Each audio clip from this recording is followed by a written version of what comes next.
ความคิดเป็นมัชฌิมาปฏิปทาอืมสมัยหนึ่งเมื่อสมเด็จพระสัมมาสัมพุทธเจ้าเราอยู่ในเสด็จประทับอยู่ในโกริยะชนบทกับปรากฏว่ามีปริพาชก2 คนนะ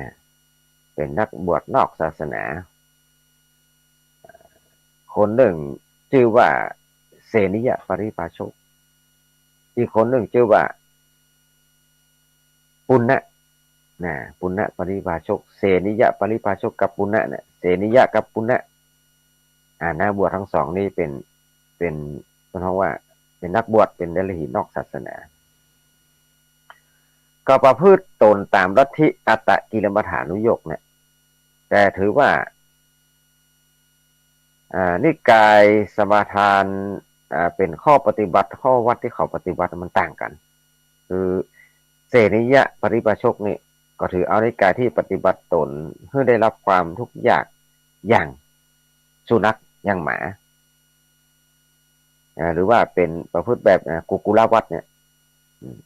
ส่วนปุณณะปริพาชกนักบวชนอกศาสนาแห่งคนหนึ่งนี่ก็เอานิกายที่ปฏิบัติตัวเพื่อได้รับความทุกข์ยากอย่างงัวคือประพฤติตนไปในแบบโควัดต่างคนก็ตั้งมาประพฤติข้อวัดปฏิบัติตัวก่อนแต่ที่ตัวเก่าสมาทานเนี่ยวันหนึ่งคนทั้งสองก็มาเจอกันมาปะกันก็เลยไต่ถามถึงข้อวัดปฏิบัติของกันและกันว่านะก็เกิดเถียงกันละคำนี้เอาละเกิดทะเลาะโต้เถียงทะเลาะวิวาทว่าต่างคนต่างอวดอ้างว่านิกายของตัวเก่าดีกว่าประเสริฐกว่าเสนิยะ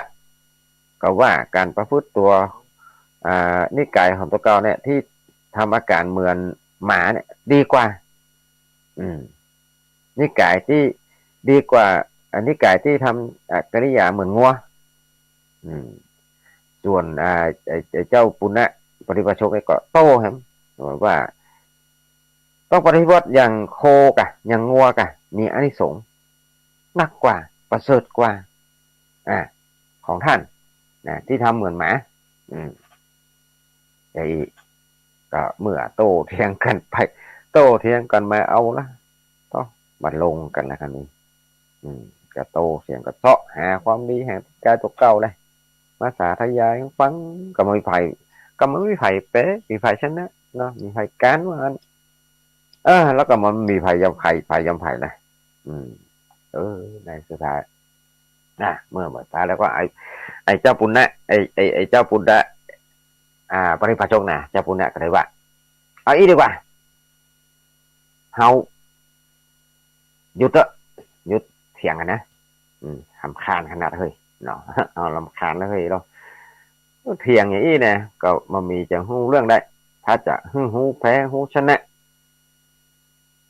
เฮาควรจะไปเข้าไปเฝ้าพระสมณะโคดม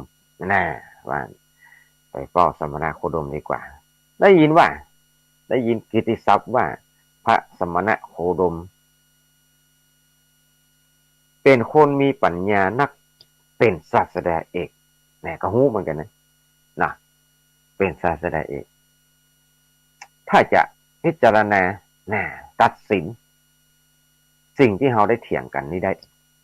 อย่างนี้ก็เลยว่าอย่างนี้อยากให้หู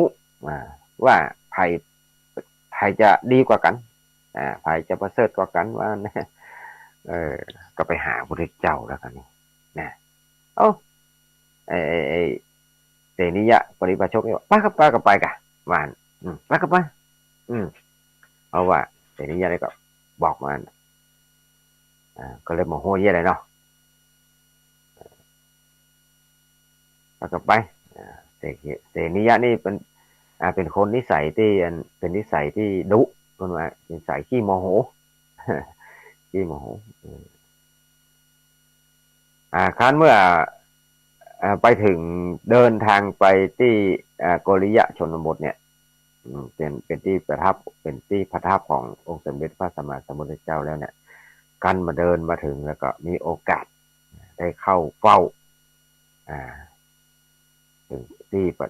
พุทธเจ้าแล้วเนี่ยที่ประทับขององค์สมเด็จพระสัมมาสัมพุทธเจ้าแล้วเนี่ยเสนิยะปริภาชกที่เป็นคนใจฮ้อนนี่นะเป็นคนดุนะถือนิกายกุกุลวัตเนี่ยทำตัวเหมือนหมาเนี่ยอืมอ่าที่ที่ก็ที่ทรมานตัวคือเกิดความทุกข์ยากเลียนแบบของหมาเนี่ยของสุนัขเนี่ยจนหน้าตาท่าทางใกล้จะเป็นหมาแล้วใกล้จะเป็นสุนัขแล้วว่านะตอนนั้นนะก็ได้กล่าวว่าจะเป็นถามพุทธเจ้าก่อนนะองค์สมเด็จพระสัมมาสัมพุทธเจ้าก็กำลังถามได้สักมาถึง2-3 กรัมว่านะสังเวชใจอืมเป็นที่น่าสังเวชใจในการกิริยาของเขาขนาดว่านะว่าอ่ากล่าวว่าจะถึงอันความเป็นอยู่ถามก่อนเนาะจะไปถามความเป็นอยู่ขององค์สมเด็จพระสัมมาสัมพุทธเจ้าบัดยังบัดตามถามปัญหาที่ตัวเก่าที่ตั้งใจทั้งสองคนตั้งใจนะบัดที่ตัวเก่าจะตั้งใจจะมาถามว่าอันนี้กายใครดีกว่ากันนะมาได้ตามถามสักคำก็เลยทำตัวก้มแน่ลงเอาปากและหูดังเนี่ยดมสุดๆสัดสมพื้นนั่นแหละเหมือนหมาทำการไอกิริยาเหมือนหมาอืมที่ได้กินนะตามที่ตัวเก่าเคยชินมันทำไมนะเนาะมันทำไมเรามันเคยชินนะทำตัวอย่างนั้นเลยอืมกับไฟอันไอปุณณะปริภาชกเนี่ยที่ถือนิกายโควัตเนี่ยที่ทำตัวให้เหมือนเหมือนงัวเหมือนโคเนี่ยก็ก็ถือว่าเป็นอาการที่ดีกว่าเนาะดีกว่าเดนิยะทำกิริยาอาการดูว่าจะดีกว่าเดนิยะปริปชุกดีกว่าถ้าน้อยหนึ่งดีกว่าคนที่ยันทำตัวเป็นเหมือนสุนัขนะน้อยหนึ่งก็หันเปื่อนตัวเก่าเงียบไปทำตามซ้ำเอาหูดังไปสูดดมได้กินตามอย่างเหมือนหมาเห็นแหละมาอู้ประจาไปละเออก็คล้ายกับว่าจะแสดงตูนว่าเป็นผู้มีข้อวัดที่เขาสมทานเข่งคัดว่านะเนาะทำตัวว่าพวกเราทำเข่งคัดทำตัวเหมือนแม่ถ้าจะอวดว่านะว่าเออที่แน่พระเจ้าน่ะอืมไอ้ปุณณะนี่มันหมั่นไส้ในหมั่นไส้ในกิริยาการของนั้นเสนิยะก็เลยตัดสินใจถามเรื่องราวที่ตกเก่าที่ตั้งใจมาเนี่ยเมื่อเห็นว่าพระเจ้านี่เขาทราบเรื่องมาตลอด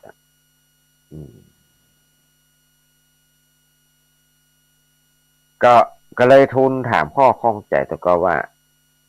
ข้าแต่พระองค์ผู้เจริญพระโคดมพ่อโคตมะผู้เจริญเนี่ยข้อวัดปฏิบัติที่ข้าพเจ้าถึงสองสมทานกันอยู่เนี่ยมีอานิสงส์เป็นประการใดพ้องนะและข้อปฏิบัติอย่างไหนจะมีอานิสงส์นักกว่ากันปฏิบัติตนเหมือนสุนัขประเสริฐกว่าปฏิบัติเหมือนโค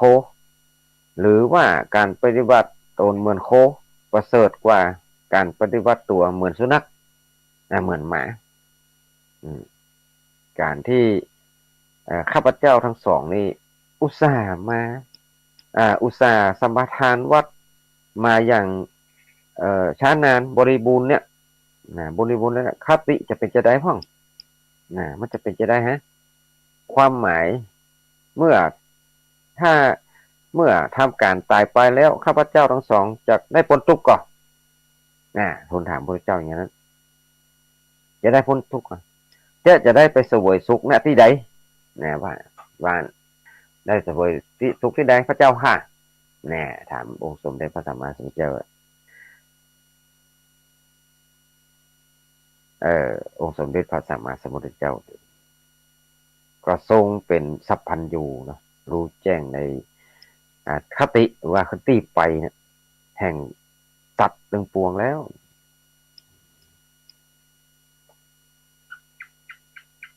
ก็เลยตอบ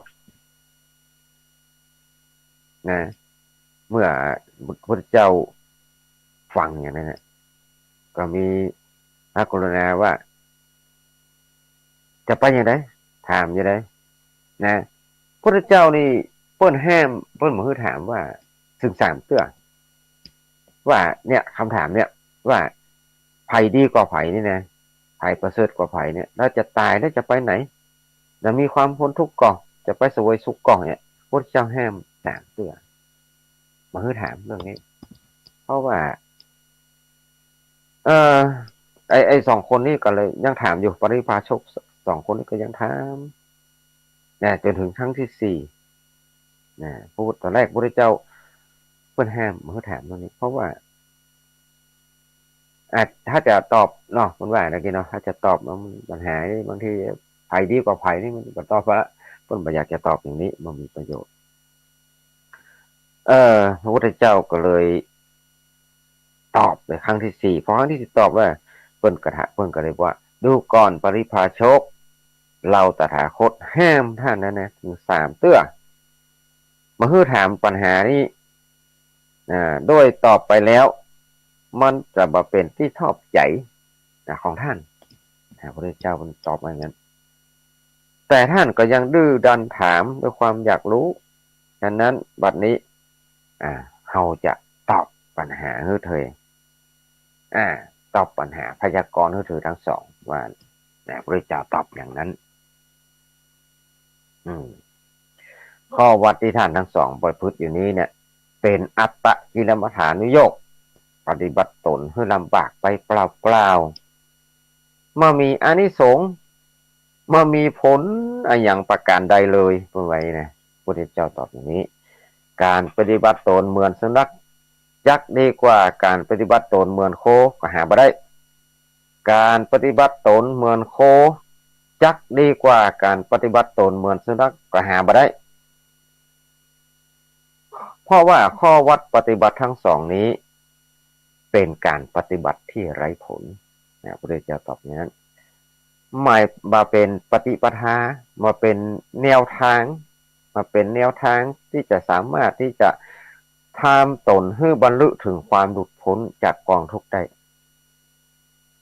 บุคคลที่ตั้งใจสมทานโควัดก็ดีกุกุลวัดก็ดีเนี่ยทำบริสุทธิ์สิ้นกาลนานเมินอย่างไรก็ตามเมื่อทำการกิริยาตายไปแล้ว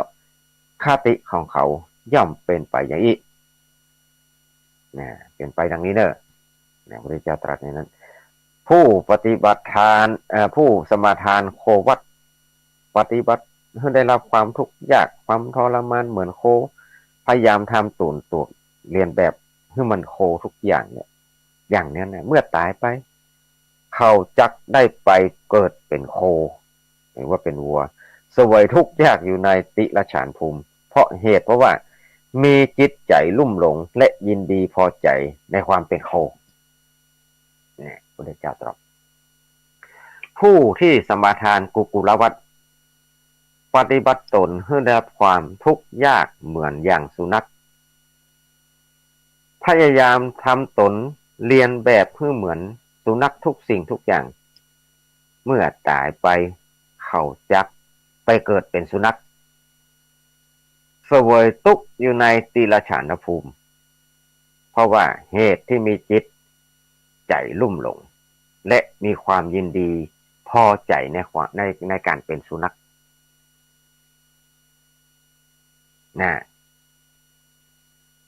ผู้ที่ปฏิบัติตนเป็นอัตตกิลมัฏฐานุโยค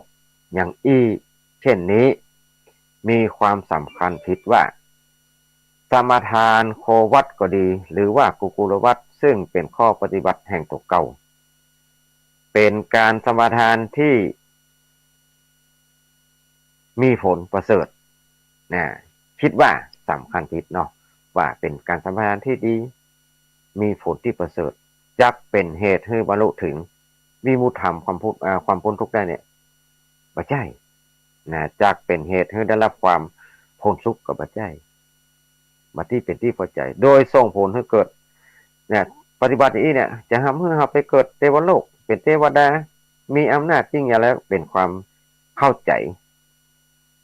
ที่ผิดนะเป็นมิจฉาทิฏฐิอกุศลกรรมนะพระเจ้าตอบเสนิยะตอบเสนิยะกับปุณณปริภาชกอย่างนี้แหละก็เพราะฉะนั้นเนี่ยเมื่อทำการกิริยาตายไปแล้วโดยอำนาจแห่งมิจฉาทิฏฐิอกุศลกรรมนี้เขาจักต้องไปเกิดเป็นสัตว์นรกในนิยภูมิเสวยทุกขเวทนาในนรกเสียก่อนเมื่อพ้นจากนรกแล้วจึงกลับมาเกิดเป็นสัตว์เลฉานอีกทีหนึ่งอันนี้เมื่อสมเด็จพระสัมมาสัมพุทธเจ้าทายพุทธดีกาพยากรณ์หรือว่าตัดสินดังอย่างนี้จบแล้วตอนนี้พระชกทั้งสองนี้ก็ปอดต่อให้แหละร้องไห้มีน้ำตาไหลด้วยความเสียใจโดยการที่ตกเก่าในหลงสมทานข้อวัดที่ผิดมาด้วยความเหนื่อยยากลำบากเนี่ยพระเจ้าตรัสสิ่งนี้การที่ส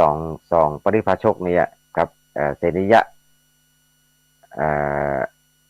ปริภาชกปฏิบัติเป็นของเหมื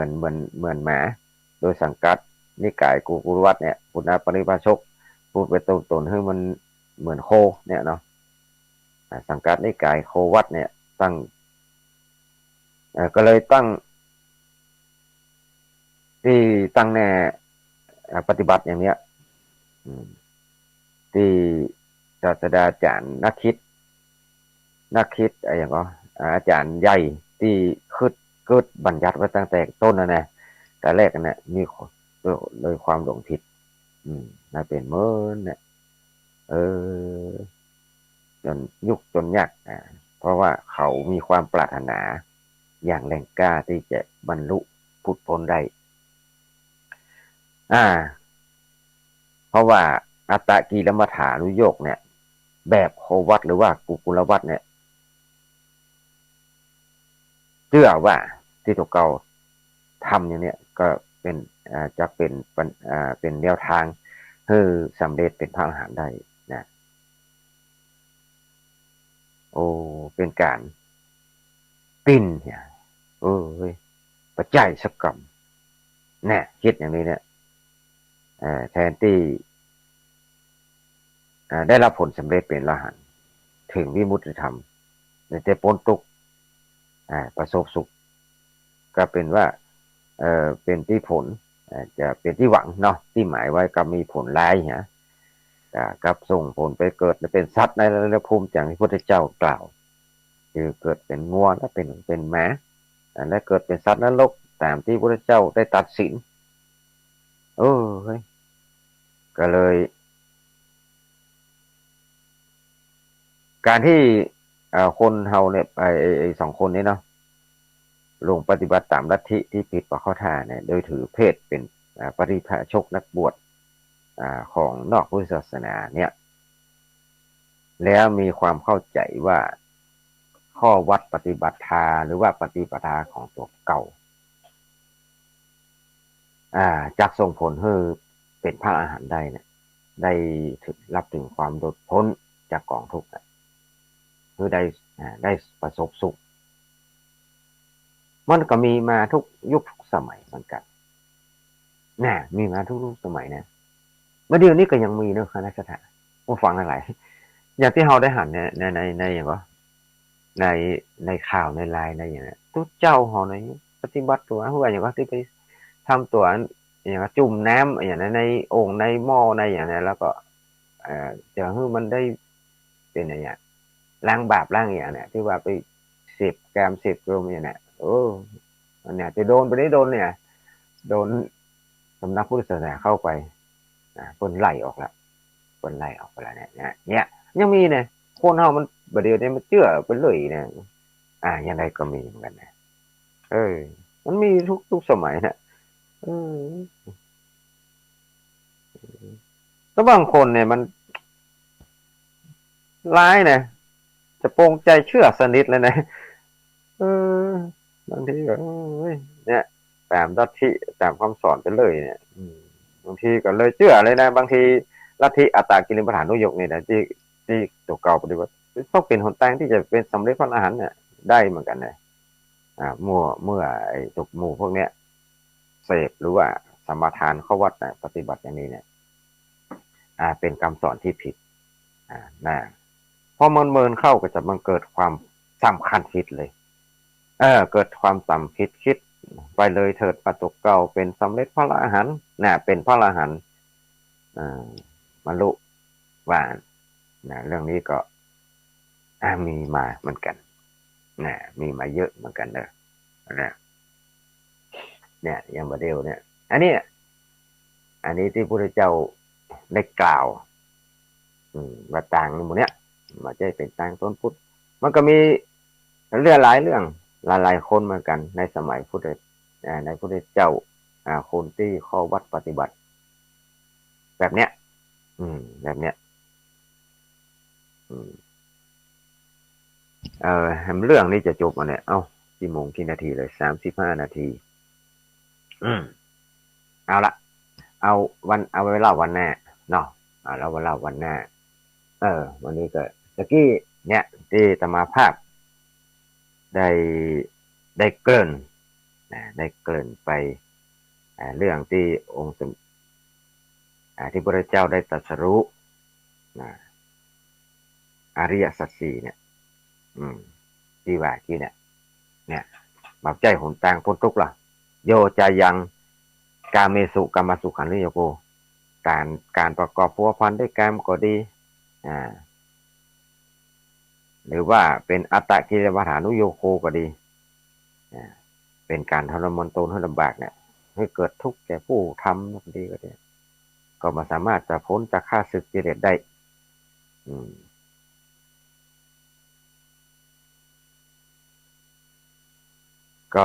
ก็เลยอุปว่าน่ะเอเตพิกเวอุโพอันเตอนุปคัมมะมัชฌิมาปฏิปทาตถาคเตนะอภิสัมพุทธาพระพุทธเจ้าตรัสดูก่อนภิกษุทั้งหลายข้อปฏิบัติซึ่งเป็นสายกลางบักเข้าไปใกล้ที่สุดแห่งสองต่างนั้นคือที่พระตถาคตตรัสรู้ที่รู้แล้วด้วยปัญญาอันยิ่ง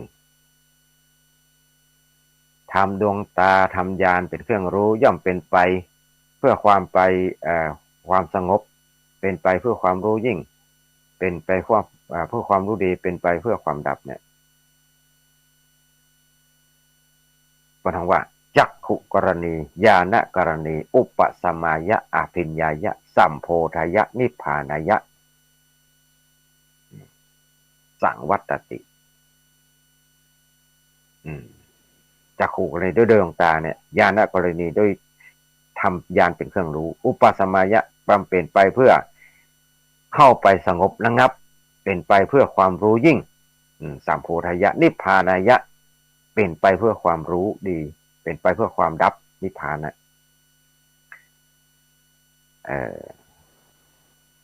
อายะเมวะอริโยอัตถังที่โกมัคโคเสยยทิทังทางมีองค์8จักไปจากข้าศึกคือกิเลสเนี่ยคือมักมีองค์8สัมมาทิฏฐิสัมมาสังกัปโปสัมมาวาจาสัมมากัมมันโตสัมมาอาชีโวสัมมาวายโมสัมมาสติสัมมาสมาธิ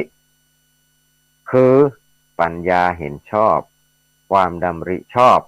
วาจาชอบการงานชอบเลี้ยงชีวิตชอบความเพียรชอบความระลึกชอบและความตั้งใจมั่นชอบอายังโคสาภิกเวมัชฌิมาปฏิปทาตถาคเตนะอภิสัมพุทธาดูก่อนภิกษุทั้งหลายอันนี้แลคือข้อปฏิบัติซึ่งเป็นทางสายกลางที่ตถาคตตรัสรู้แล้วด้วยปัญญาอันยิ่ง แน่อันนี้ที่พระเจ้าได้ตรัสให้ปัญจวัคคีย์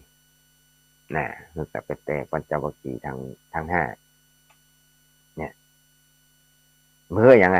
นะอีทางโคพนาภิกเวทุกขังอริยสัจจังเนี่ยความจริงอันประเสริฐสี่อย่างคืออริยสัจสี่เนี่ยเพราะอย่างห้องอย่างนี้ทุกคือทุกคืออย่างทุกคือความไม่สบายกายไม่สบายใจหูอย่าทุกมัวหอทั้งหลายก็หูอย่าทุกคืออย่างทุกแต่ทุกนะความทุกข์กายทุกข์ใจนะความทุกข์กายทุกข์ใจอืม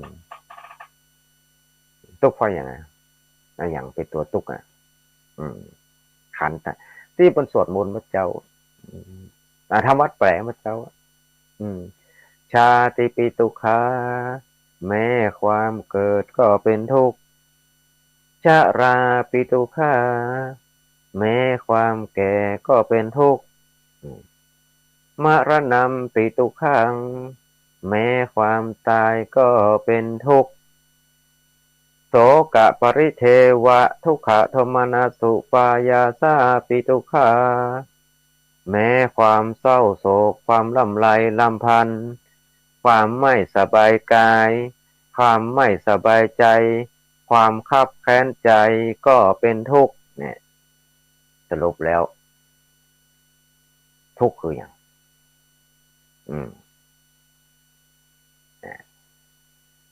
คือความทุกข์กายทุกข์ใจเนี่ยกายแต่ความฮ้อนลำบากกายลำบากใจสองอย่างมันในอย่างที่เหตุเกิดเหตุทุกข์นะพนว่าคือตัณหาเนี่ยพระเจ้าว่าสมุทัยเป็นเหตุให้เกิดนั่นเกิดกามตัณหาตัณหาในกามภวะตัณหาปัญหาตัณหาในภพวิภวะตัณหาตัณหาปราศจากภพคนว่าเสยยาที่ทางได้แก่สิ่งเหล่านี้กามตัณหาการหาในกามความอยากความใคร่ในกามทั้งหลายคืออย่างมันก็มีวัตถุกรรมและกิเลสกรรมสองอย่างครับนะวัตถุเป็นเหตุใคร่นะวัตถุทั้งหลายที่เป็นความใคร่ได้ใครอยากให้มีใครเป็นความใคร่ได้นะความอยากในการเป็นแล้วก็อย่างกิเลสคืออย่างราคะโทสะโมหะอันนี้เป็นกิเลสกรรมวัตถุกับกิเลสวัตถุกรรมกับกิเลสกรรมแบ่งไปหมดจะปะแบ่งเป็นสองอย่างเกิดขึ้นเพราะอย่างเพราะตาหูจมูกลิ้นกายใจเขานี่แหละขันธ์ห้านี่แหละเกิดจากขันธ์ห้าพอไปหันสัมผัสรูปก็หันอย่างก็ได้ใครได้หันนั้นใครมีใครเป็นเกิดอุปาทานว่ายึดมั่นถือมั่นถือตัวเกิดชอบมาชอบเฉยๆเนี่ยอายตนะภายในอายตนะภายนอกมาเจอกันเนี่ยเมื่อเกิดถ้าเกิดความชอบก็เกิดเป็นราคะขึ้นมาความชอบมาชอบก็เป็นโมหะมาหูเรื่องสักอย่างมาสนใจเฉยๆก็เป็นโมหะหลงอันเนี้ยมันละเอียดเข้าไปเนี่ยอย่างที่เขาทั้งหลายได้แล้วเขาต้องประดับอย่างประดับตัณหานี่เองดับตัณหาตัวใหญ่ๆนี่มันแล้วก็อะไรวิภวะตัณหาภวะตัณหาปัสนาในภพความอยากจะเป็นท่านอยากจะเป็นนี่อยากก็ได้นั่นก็ได้นี่ก็เป็นถ้าไม่ได้เป็นก็เกิดทุกข์ถ้าได้มาก็ดีเป็นสุขเป็นสุขเป็นราคะนะทุกข์ก็เป็นมาชอบมันโมหรือว่าเฉยๆมาหูเรื่องหูราวอย่างลงบัตุนอะไรแล้ววิภาวะตัณหาล่ะปรารถนาปราศจากภพคือบ่อยากมีบ่อยากเป็นโอ้ใครปล่อยปนบ่อยากเป็นตัวเจ้าสักหน่อยเนี่ยมาเป็นตัวเก่าสักหน่อยใครรับบ่อยากอยู่วันเนาะจะไปมันปนนี่แหละ เนี่ยคนของว่าวิปัญหาวิภาวะตัณหาตัณหาปราศจากภพอย่างนี้เป็นต้นเนาะเออโอไปโอมาเดี๋ยวเนอะเออเมาโออันกาแฟเป็นนั้นน้ำผึ้งวันนั้นแล้วครูอาจารย์บรรยงถวายมาวันนั้นน่ะมาผสมกับกาแฟเนี่ยเมาโอหมดขึ้นแล้วเฮ้ยอาจารย์พระครูพิวัฒนาภิกรมถวายมาวันก่อนที่ไปประชุมอะ เมาอูเอาละอู้มาประมาณชั่วโมงกับอืมชั่วโมงกับ45 นาทีนะสถานวันหน้าวันตาก็จะเอาเรื่องอ่าอื่นมาเล่าให้ฟังมาอู้ให้ฟังโอ้เรื่องเรานี่มีนักอ่าแต่ว่ามันจะถูกใจมันถูกใจอ่าผู้ฟังก็ดีถูกใจบ่ถูกใจก็แล้วแต่เนาะอันไหนที่มันดีก็ดูแล้วมันม่วนมันเราไปต้องไปคิดพิจารณาดูมันเป็นอันไหนมาเป็นสาระเอามาคืนให้ตัวลุงการตัวลุงเชื้อก็ยาปิกเนี่ยเป็นของอะไรพูดว่าเราพระพุทธเจ้านะอาหารที่เธอจะมาให้เราอ่ะถ้าเฮาบอกกินอ่ะมันจะเป็นของใบก็เป็นของเฮาอยู่ดีเฮาเป็นคนที่ฮือนั่นแหละปิกมามันเก่าเนาะเอาละเหลือ15 นาทีตอนนี้ไปก็จะวันนี้เปิดโอกาสให้ผู้ฟังไม่ได้เจอกันหลายติดหลายบัดละเนาะพูนะต่างเมืองอย่างวะเมืองนั่นเนาะป้อนอย่างป้อนนั่นประเสริฐก็เป็นใจพ่องกับวนเลยติดแล้วก็ไม่ได้เปิดเสียงออกสักกำให้กำลังใจกันตักได้กัน แต่ว่ามันบันทึกวันนี้แหละมันบันทึกก็อย่างหมายเลขอย่างว่านะไม่ได้บันทึกชื่อเลยเพราะมันชื่อขึ้นมาตัวชั้นดีกันเนาะกำนี้จะพยายามนะแต่มาภาพจะพยายามว่าเบอร์นี้เป็นของไผ่จะได้จำเสียงได้จำได้ว่าของคนนี้คนนั้นเบอร์นี้เป็นของโยมคนนี้อีนะแต่มันก็ยากลำบากเหมือนกันจำยากบันทึกเข้าในเครื่องนี่อุ้มนักลงไปได้นะฮัททับพักได้กันเป็นเตื้อเป็นครั้งเป็นคราวอีละแล้วก็ขอสุมมาภายตัวนะภาพก็อายุนักพอสมควรความจำนี่ไม่ค่อยดีเลยจำเสียงภายมาข้างในมันนักไหลนะไปขออภัยตัวทัดตื่นมาถ้าถามชื่อโทรก็เตื้ออย่างบ้านถามเขาก็เตื้อตัวลุงเชื้อนี่อย่างใดเนี่ยนี่นะก็ว่ากันประคบกันเด้อจะถามว่าภายแน่นะเอาละจะรับสายจากคณะสัตยาทั้งหลายโทรมาให้กำลังใจกันอยู่ฟังที่ไหนอยู่ที่ไหนนี่นะชัดเจนดีก่อเนาะชัดเจนดีก่อก็มีคนไลน์มาครับแม่ทองคำที่วงคำนี่ก็ไลน์มามดอยากกินกาแฟประมาณนะอยากกินมาอูเนาะเมติเมดารุณีอันนี้เป็นมีไลน์ตมาภาพเป็นก็นะไลน์มาเซียวว่องเอาละ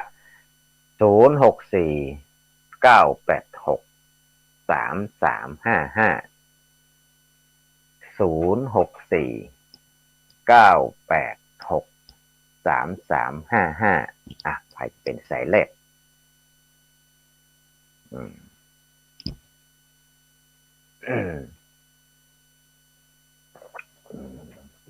มาลังรับกันหมดแล้วแกนะคนฟังนี่จะรับกันหมดแล้วสายแรกมาแล้ว0810276919นี่น่าจะมาจากบ้านโฮงแน่นอนเนาะเดี๋ยวกันเด้อเจริญพร เจ้าค่ะพระสาเจ้าท่านพระอาจารย์อ๋อไม่พูดเที่ยวศิลปรซิตี้อ่ะมันห้องละปูเอนเนอะไม่ตีเตี้ยนะก็โอ้อยู่ใกล้กันเลยไหมสีแม่เจ้าแม่ก็ไม่ศิลาพรแม่สุกแก้อ๋อวแม่สุกแก้วศิลาพรเนาะโอ้อยู่ศิลใกล้ปรเจ้ากันนี่บันไดอยู่เจ้าอยู่ใกล้กันนี่ความบันไดคำบรรยายของพระอาจารย์เมื่อเช้านี่นะโอ้อ่ากับเข้าใจดีเด้อ่อา โอ้ เอขอบคุณทั้งนั้นได้ไหมเด้อฟังกันประจำเนาะเจ้าฟังประจำเลยเจ้าเอเจ้าชัดเจนนี่เนาะเจริชัดญพเจนรดีขึ้น98.75ว่าร้อยสองสามเอาวันหัชัวต่างดเจนๆมาเลยเจ้าท่านพระอาจาอ่ารย์จ้าเจริญพรเจริญพรมีความสุขความเจริญเนอะเขาป่วยวางมาตึงแบบนับไอ้สังสักอย่างแล้วดีละดีเจ้าละทำหน้าบรรยายเมื่อเช้านี่นะเจ้ากับร้อยสาเด้อเจริญพรสาธุสาเจ้าธุสาธุอ่าตอบแม่สุกเกี้ยวศิลาพรเบอร์แรกผ่านไปสายต่อไปตั้งนานมีตั้งใดฮะเพราะนานเสิร์ชไปไหนล่ะอืมเพราะนานเสิร์ชลืมเบอร์โทรกันไปแล้วกะอืมไอ้ก็064เด้อ9863355064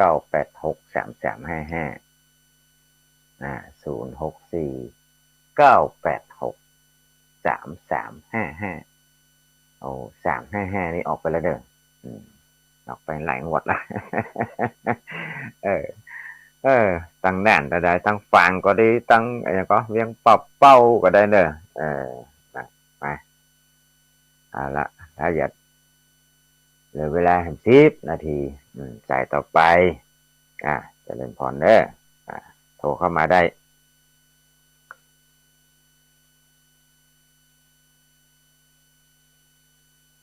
เดี๋ยวจะรับกันมาหมดละแกอีน่ะนอนนี่เนาะสายที่2ผ่านไปเจริญพรพระอาเจ้าแล้วก็ครูเจ้าเจริญพรโอ้ก็ตั้งกับเป็นพระครูให้ละร้องก็แยกกันเนาะโต๊ะลุงก็ได้โต๊ะอาจารย์ก็ได้เนาะก็ได้เนาะแม่อย่างจะฟังจากที่ไหนก็เป็นตาจางคนสู้ชีวิตเด้อโอ้สาธุสาธุแม่เด้อจ้าเจริญพรแล้วไปต่อไปเจริญพรเจ้าวัดเจ้าท่านอาจารย์อันนี้จากไหนเอ่ยอันนี้จากแม่วางเพ่โอ้ยังไม่วางเนาะโอ้ไม่วางอันที่ไม่วางนี่แม่เรือนคำแม่จังหูจังแม่เรือนคำเนาะแม่เรือนคำแม่สุธาตุเนี่ยเจ้าอ๋อที่แม่สุธาตุหนึ่งไม่วางเนาะถ้าเจนแล้วแม่เนาะฟังจะขึ้นไหนแม่ฟังจะขึ้นไหนวันขึ้นนั้นไอ้อย่างก็ตั้งจะเป็นพระบาทอุดมมาอย่างนี้ใช่ที่ไหนก็ไม่ไปเห็นก็หานี่กะถ้าไม่วางก็ไม่วางก่อนบรรทุกเลยดิโอก่อนนี่ได้นะ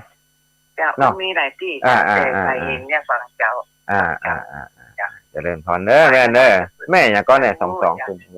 แม่สุทัศน์เจ้าแม่สุทัศน์เนาะสาธุเด้อแม่เด้อจะเริ่มพร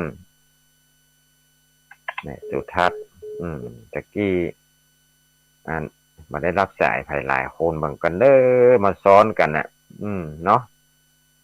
มันซ้อนกันเฮ้ยมาได้รับสักกรรมโทรมาใหม่เด้อตะกี้มันซ้อนกันไปเหี้ยธรรมภาพของผู้จะหับภายนะสุ่มอันเนี้ยมันสมัครมันเยอะเนาะมันสำคัญเหมือนกันนะมันมาโทรมาพร้อมกันนี่นะโอ้จะหับสายใดเลยเรื่องเก่าใดเนี่ยเขาก็สุ่มไปเนี่ยอย่างว่าเนี่ยธรรมภาพก็บางทีซ้อนมา2 สาย3 สายซ้อนมา2 สาย3 สายมันก็แล้วก็โทรศัพท์นี่มันน่าจะรับไว้กู้ไว้ก่อนเนาะมันน่าจะรับไว้กู้สายก่อนนะเนาะรับไว้หลายๆสายนะแล้วก็เป็นคนไปฮับมดนี่นะถ้าอย่าดีเหมือนกันเลยแต่ก็เรื่องเทคโนโลยีธรรมภาพกว่าใครหูเรื่องเท่าไหร่โทรมาจาก0870553190ฝ่ายมุนเจริญพรการไม่สายเช้าธนาคารเจริญพรนะใครเอ่ยมาจากไหนเอ่ยโทรมาจาก โอ้เวียงป่าเป้ามาแล้วเวียงป่าเป้าดีเจ้าเข้าใจดีเจ้าอ๋อเนาะฟังดีเนาะเจ้าเป็นกำลังใจให้กันเลยเจ้าเจริญพรแม่อย่างเอ่ยของแม่ชีนพันธ์เจ้าอ๋อแม่ชินพันธ์เนาะชินพันธ์อยู่เวียงป่าเป้าโอ้ดีแล้ววันก่อนก็ไปพุ่นเนอร์มาเจอกันเนาะเขาบ่ฮู้จักมาฮู้จักกันเนาะอย่างว่าได้แต่ว่าตากันแต่ที่หลวงพ่อหลวงปู่นะแกวัดเนี่ยก็แนววัดโดยจำพอนะก็ไปก็เปิดเหมือนกันแม่วันนี้ก็จ้างเป็นประชุมที่ลำปางเหมือนกันไม่ได้ไปสักคำกะเป็นประชุมจ้าดีละสาธุเนอะให้กำลังใจกันเนาะเจริญพรสายต่อไปสายต่อไปตอนนี้ว่างแล้วเด้ออย่างกี่นาที4 นาทีนายแก่กับแต่ก็บ่ค่อยดีฮั่นไอ้อย่างเนี้ย50เห็น5 นาทีเห็นสัก2 สายได้สายต่อไป064 986 3355ต่อไปนี้ให้ได้บันทึกไว้ละโทรมานี่แหละบันทึกว่าจะได้จดเอาไลน์ไม้เอาชื่อเนี่ยให้ได้ประกาศกันต่อไปจะได้โอ้นะมาให้เนาะไปตั้งเจียงไฮ้ก็ตั้งเวียงปับเป้าไปตกรถตกลาไปตั้งแน่นไปตกตั้งเวียงแสก็จะได้ไปตั้งเปิ่งไปตรงปนันเสิร์ชมาเลยเนาะแกนั่นเสิร์ชหายเสียเลยนั่นเสิร์ชเราไม่ได้หรอปนันไปเสิร์ชอีกเดี๋ยวได้เจอไปได้ยินเสียงเลยขยักฝังเสียงตั้งแน่นครับมั้งเมื่อกี้ตั้งฝังตั้งไม่วางมาเรียบร้อยเนาะเวียงปะเป้าไหนเมื่อกี้ตั้งบ้านห้องสีเตี้ยเนาะมีหลายสายเหมือนกันอันนี้2277นี่นี่เบอร์ไผ่บนเดอร์อันเดอร์เจริญพรอู้ดังๆได้ไหมภายในที่ตามยังไงเจ้าอะไรปลาลานโดยสเก็ตเจ้านี่โดยสเก็ตเนาะไม่ปลาลานเนาะ277นี่แม่ยังก็แม่ศรีวิไลเจ้าแม่ศรีวิไลกะเจ้าที่ตามฟังเจ้าแล้วเจ้าดีแล้วเนี่ยศรีวิไลเนาะสาธุชัดเจนนี่นะแม่เนาะชัดเจนดีเจ้าต่อไปธรรมภาพถ่ายต่อไปนะเดี๋ยวมันบัตันแม่เนาะเจริญพรเด้อต่อไปใครเอ่ยฮัลโหลเจริญพรท่านจะใส่เจ้านี่ใครเอ่ยมาทางใดเอ่ยอยู่ทางใด